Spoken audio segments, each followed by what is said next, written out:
this is Tony. This is Paul coming at you from the Friends for Life podcast. And we're go. And there's having that extra second of asking why. Mm-hmm. You know, a lot of people need that. If you don't have that sometimes, you're liable to walk out in the middle of the road and, you know, get hit by a damn truck. Yeah.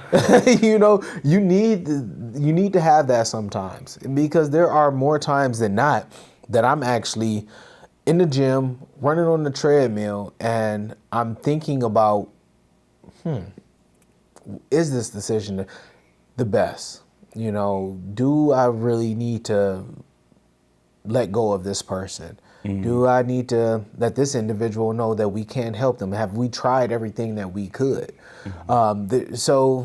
It definitely comes full circle in every standpoint. So, I'm kind of curious.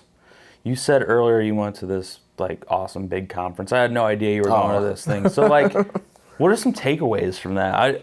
You were sending me pictures like, hey, I'm with this CEO. Look at me. I'm like, dang, Tony, what are you doing? Dude, first and foremost, I want to apologize to the board personally for my personal thoughts, because I was thinking like, all right, this is going to be for some flimsy people who didn't do their research, never probably went to school, got a degree, and then just say, oh, I want to open up an agency, because people do it. Not saying it's a terrible idea, but my personal belief, you need to work somewhere for at least 4 to 6 years in management, and maybe another 5 or so as a DSP.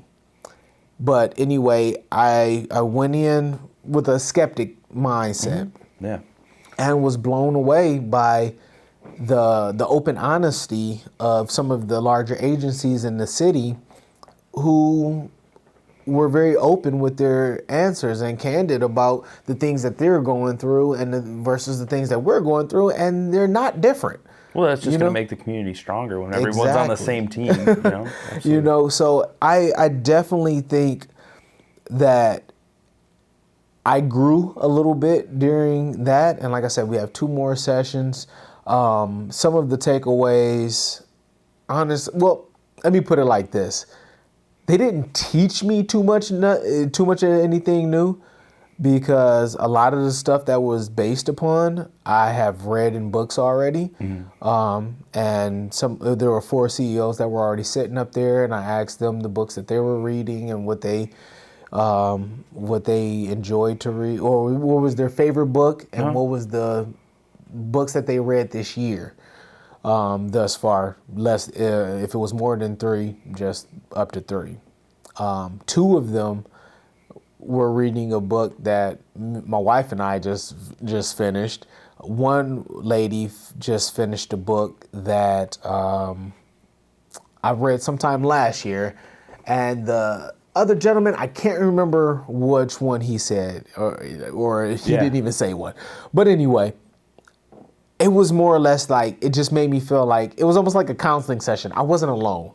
You know, and sometimes it feels good to have that, because, man, I'm telling you, the CEO spot can be dark and lonely, bro.